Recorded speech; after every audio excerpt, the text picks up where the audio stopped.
Hello everyone, this side मोहित हुसैन यार, बहुत बहुत स्वागत है आपका हमारे यूट्यूब चैनल के ऊपर। फाइनली पंजाब आयुष काउंसलिंग 2023 जो वो आ चुकी है, उसका शेड्यूल भी आ चुका है, यानी कि रजिस्ट्रेशन जो उसकी वो स्टार्ट हो चुकी है। तो अब उसकी जो रजिस्ट्रेशन कैसे करनी है, कितनी आपकी फ़ी रहने वाली है, यानी कि रजिस्ट्रेशन फ़ी कितनी रहने वाली है, कौन कौन से गवर्नमेंट कॉलेज आए हैं, कौन कौन से प्राइवेट कॉलेज है, प्राइवेट कॉलेज की कितनी फ़ीस रहने वाली है, और आपको जो रजिस्ट्रेशन करनी है वो आपको कैसे करनी है, वो सारा कुछ A to Z मैं आपको इस वीडियो के अंदर बताऊंगा। लाइव डेमो आपको करके दिखाऊंगा कि जो आपको रजिस्ट्रेशन है वो कैसे करनी है, और कौन कौन से जो कॉलेजेस है पार्टिसिपेट कर रहे हैं, कितनी सिक्योरिटी फीस रहने वाली है, कितनी रजिस्ट्रेशन फी रहने वाली है, कौन कौन से आपके जो डॉक्यूमेंट्स लगेंगे एडमिशन करवाने के लिए। तो आइए चलते हैं, मैं आपको सारा का सारा जो प्रोसीजर है पंजाब आयुष काउंसलिंग का वो समझा देता हूँ। तो यहाँ पे आप देख सकते हो हमारे पास पंजाब आयुष काउंसलिंग 2023-24 का जो शेड्यूल आ गया है कोर्सेज BMS BHMS के लिए। तो इस प्रोस्पेक्ट के अंदर या फिर इस शेड्यूल के अंदर आप कह सकते हो कि क्या क्या जो गाइडलाइंस आई हैं वो मैं अभी आपको सारा कुछ समझा दूंगा। A to Z सारी की सारी जितनी भी इंपॉर्टेंट गाइडलाइंस होगी वो सारा कुछ समझा दूंगा। इसके बाद आपको लाइव डेमो करके भी दिखा दूंगा कि जो आपको रजिस्ट्रेशन है वो कैसे करनी है और कब कब करनी है। तो यहाँ पे बता देते हैं सबसे पहले जो इंपॉर्टेंट डेट्स है वो कब होगी। हमारे पास जो प्रोस्पेक्ट यहाँ पे लिखा है 8 तारीख से आपकी जो रजिस्ट्रेशन जो है स्टार्ट हो चुकी है। 15 तारीख तक आप जो रजिस्ट्रेशन जो है वो फिल कर सकते हो। कौन सी ऑफिशियल वेबसाइट है? www.graUpunjab.ag। इस ऑफिशियल वेबसाइट पे जाके जो है आप अपनी काउंसलिंग जो है स्टार्ट कर सकते हो, यानी कि रजिस्ट्रेशन जो है वो स्टार्ट कर सकते हो। इसके बाद बात करें फी पेमेंट की, तो यहाँ पे आपकी जो फी पेमेंट रहने वाली है वो रहने वाली 4600 रुपीज, जो आपकी रहने वाली है जनरल कैटेगरी के लिए, और उसके बाद 3750 जो आपकी SC कैंडिडेट्स के लिए जो है वो रहने वाली है। ठीक है, इसके बारे में और भी डिटेल दी हुई है, वो मैं आपको नीचे बताता हूँ। बाकी इन्होंने बोला कि फर्दर जो प्रोसीजर है वो आपको हम नीचे बताएंगे। फर्स्ट राउंड के अंदर मैं सारा कुछ आपको बता दूंगा, क्लियर आउट कर दूंगा। तो चलिए सबसे पहले यहाँ पे हम बात कर लेते हैं फीस के बारे में। फीस आपकी गवर्नमेंट और प्राइवेट सेक्टर में कितनी रहने वाली है, किसके लिए? BMS कोर्स के लिए। तो यहाँ पे आप देख सकते हैं गवर्नमेंट आयुर्वेदिक कॉलेज जो पटियाला में पड़ता है और बाकी प्राइवेट आयुर्वेदिक कॉलेज। ठीक है, तो यहाँ पे जो आपकी फीस है वो कितनी रहने वाली है? गवर्नमेंट के लिए फर्स्ट ईयर की जो आपकी फीस रहने वाली है वो रहने वाली 52,500 रुपीज। वही अगर प्राइवेट की फर्स्ट ईयर की फीस करें 2,10,000, तो इसकी जो हर साल जो 5% इसका इंक्रीमेंट होता रहेगा, एनुअल फीस के अंदर इंक्रीज होती रहेगी। यहाँ पे नोटिफिकेशन के अंदर आप देख सकते हो।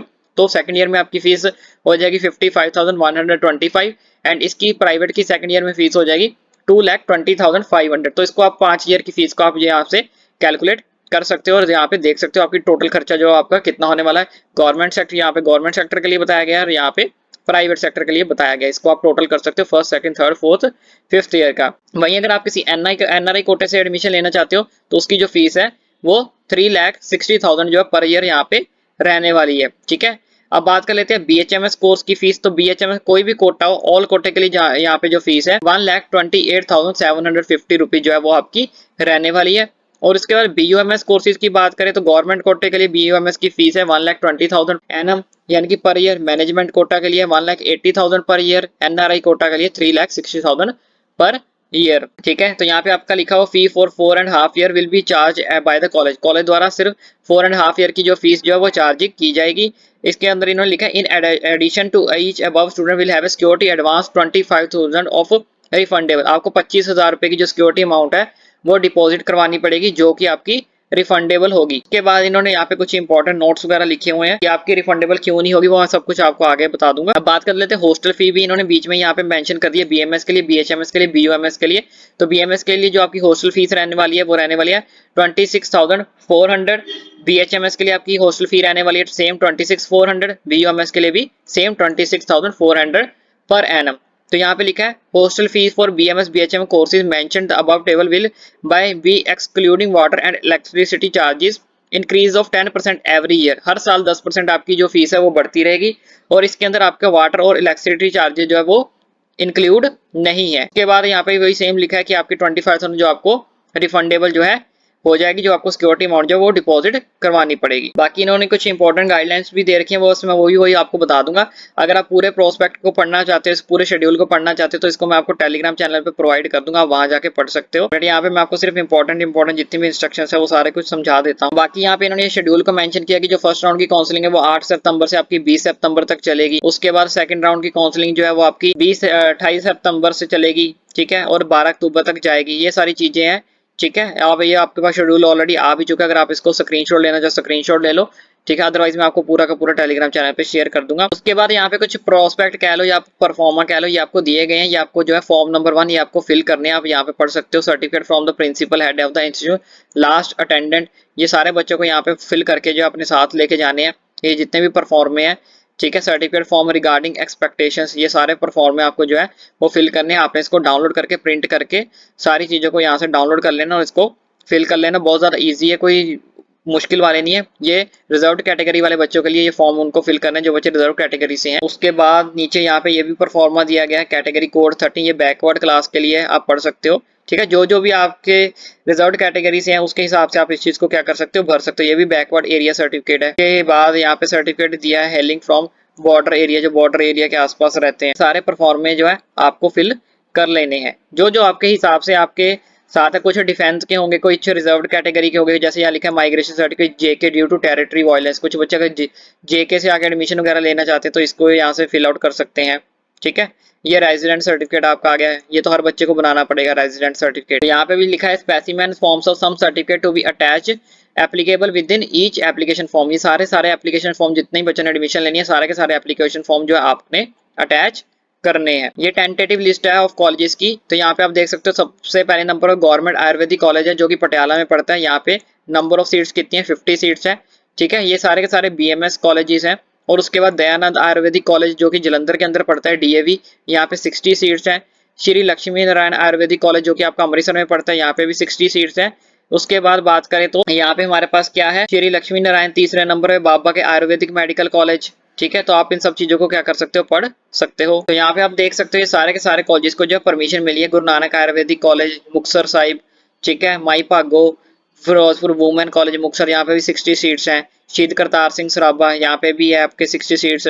Guru Nanak Ayurvedic college institute Malerkotla road VPO Gopalpur district Ludhiana, यहाँ पे भी 60 सीट्स हैं। उसके बाद यहाँ पे नीचे बात कर लेते हैं होम्योपैथिक कॉलेज। यहाँ पे 2 ही होम्योपैथिक कॉलेज है, एक लुधियाना में पड़ता है जिसका नाम है लॉर्ड महावीरा होम्योपैथिक कॉलेज, दूसरा है होम्योपैथिक मेडिकल कॉलेज हनुमानगढ़ जो कि अबोहर में पड़ता है। तो दोनों को मिला के यहाँ पे आपके पास जो है वो 50 सीट्स है और यहाँ पे 60, मतलब टोटल मिला के आपकी 110 सीट्स जो है वो हो चुकी हैं किसकी, होम्योपैथिक की, ठीक है। उसके बाद यहाँ पे कुछ नोट्स लिखे हुए हैं। नोट्स में क्या लिखा है, admission to above colleges to be made only clear by the government of India and university, ठीक है। इन कॉलेजेस के अंदर एडमिशन तभी लें जब इनको क्लियरेंस मिल जाएगी government of India and university से। Distribution of seat as per the Punjab government notification, आपको पंजाब गवर्नमेंट नोटिफिकेशन का इंतजार करना है। ऑलमोस्ट इन कॉलेजेस को परमिशन मिल ही जाती है, तभी इनको इन्होंने बीच में डाला है। बाकी इनकेस कोई और अपडेट आती है, कोई फाइनल लिस्ट आती है तो वो भी मैं आपको बता दूंगा।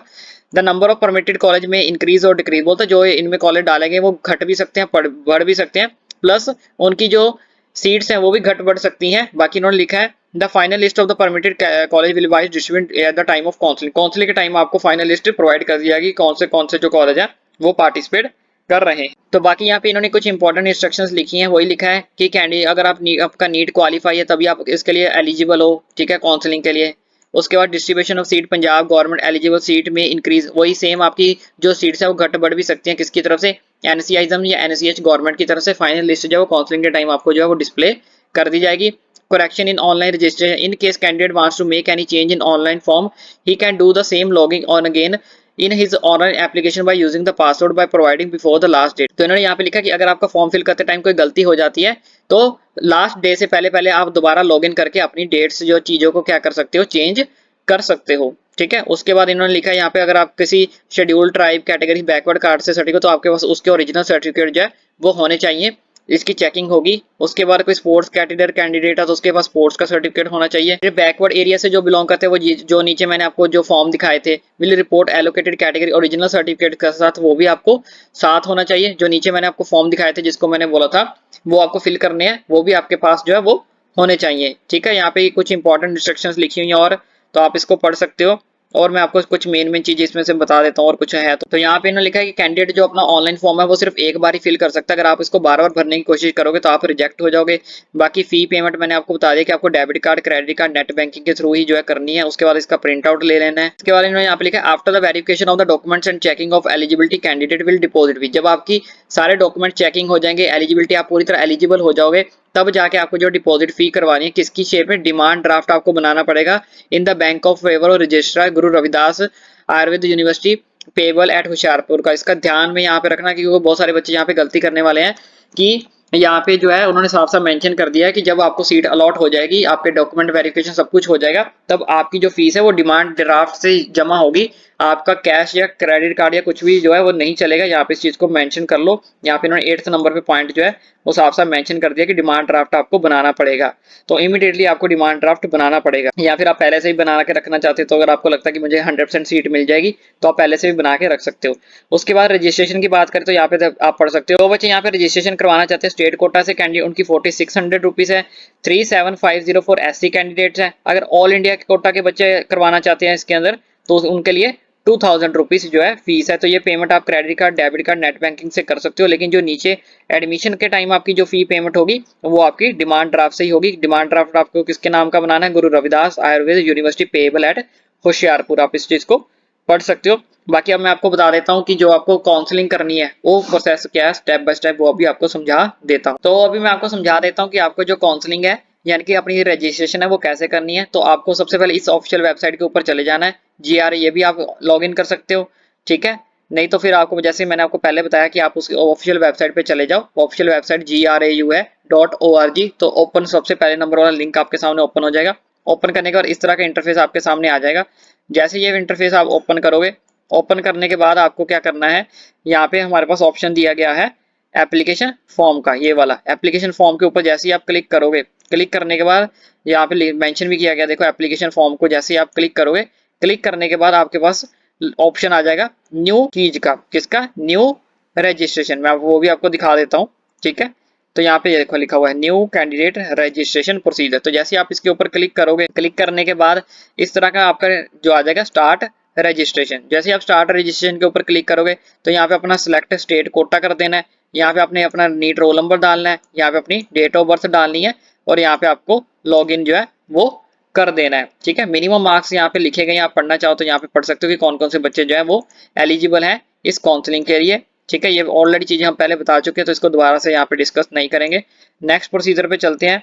नेक्स्ट प्रोसीजर जैसे आप लॉगिन करोगे तो इस तरह का इंटरफेस आपके सामने ओपन हो जाएगा, ठीक है। तो यहाँ पे आपके बेसिक डिटेल पूछे गई है, आपको ऑपरेटिव मार्क्स, टोटल मार्क्स, ठीक है। Do you want to GDO category, attempt, आपने कौन सा अटेम्प्ट है आपका, ठीक है। आपकी परसेंटेज कितनी थी मार्क्स की अगर आप कोई अटेम्प्ट कर रहे हो, ठीक है। Fill in the application form then click on the both terms and conditions, click on submit button. तो आप यहाँ पे दोनों पे टिक करने के बाद सबमिट बटन पे आप जो है वो क्लिक कर दोगे। क्लिक करने के बाद इस तरह का आगे डॉक्यूमेंट अपलोड आपको जो करने हैं, यहाँ पे आपको अपनी फोटो अपलोड करनी है, यहाँ पे आपको अपने सिग्नेचर अपलोड करना है, यहाँ 10th का सर्टिफिकेट, यहाँ +1 का, यहाँ 12th का, यानी कि 10th 11 12 सब कुछ जो आपको यहाँ पे फिल आउट करना है, ठीक है। यहाँ पे चूज फाइल पे चूज करोगे तो ऑटोमेटिकली आपकी जो फाइल है वो अपलोड हो जाएगी। यहाँ पे आपका applicant number, mobile number, email ID आपकी शो हो जाएगी। यहाँ पे फादर नेम और रजिस्ट्रेशन नंबर आपका शो हो जाएगा।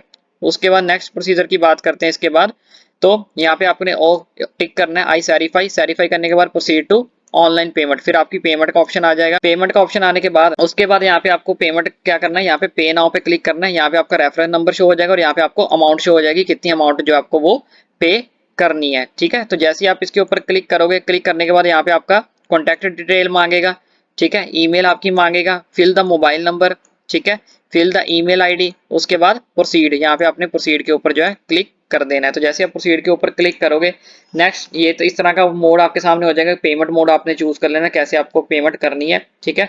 आप कुछ भी चूज कर सकते हो इसमें से। उसके बाद नेक्स्ट, अब यहाँ पे चॉइस फॉर्म आ जाएगा, आपको जो चॉइस फिलिंग करनी है, ठीक है। सिलेक्ट कोर्स की, कौन सा कोर्स आप सिलेक्ट कर रहे हो, ठीक है। Select college, select quota, select sub category और उसको सेव कर देना है। तो सेव करने के बाद इस तरह का इंटरफेस आ जाएगा कि आपको कौन कौन से कॉलेजेस नंबर 1 पे रखने हैं, कौन सा नंबर 2 पे रखना है, कौन सा नंबर 3 पे रखना है। आप यहाँ से उसको डिलीट भी कर सकते हो, ये एरो बने हुए हैं यानी कि उनको ऊपर नीचे भी कर सकते हो। कोई अगर फर्स्ट को सेकंड पे करना है या सेकंड को थर्ड पे, यहाँ पे कोटा लिखा होगा कि कौन सा कोटा वहां पे आपको मिलेगा और यहाँ पे कोर्स का नाम लिखा होगा। उसके बाद लॉक करना है आपको, ठीक है। क्लिक हियर, तो पहले प्रिंट ले लेना, उसका प्रिंट लेने के बाद आप लॉक कर सकते हो या स्क्रीनशॉट लेने के बाद लॉक कर सकते हो। उसके बाद बात करते हैं नेक्स्ट। तो इस तरह का आपका ऑप्शन आ जाएगा, सबमिट एप्लीकेशन, अपलोड डॉक्यूमेंट भी ओके, पेमेंट भी आपकी हो चुकी है, चॉइस फिलिंग भी आपकी हो चुकी है। चॉइस आपका लास्ट में जो है वो आपको लॉक कर देना है, ठीक है। लॉक करने के बाद आपका सारा का सारा प्रोसीजर डन हो जाएगा और अब आपको फिर वेट करना है अपने रिजल्ट का। बाकी अगर आप यहाँ पे प्रिंट मारना चाहो तो यहाँ पे प्रिंट मारना नहीं, मार ही लेना, ठीक है। यहाँ पे लिखा हुआ है click here to print application, तो ये कंपलसरी है, इसको प्रिंट मारना ही मारना, ये आपका एडमिशन के टाइम काम आएगा, इस चीज को ध्यान में रखना। इसको प्रिंट मार लेना, यहाँ पे लिखा हुआ है क्लिक हियर टू प्रिंट।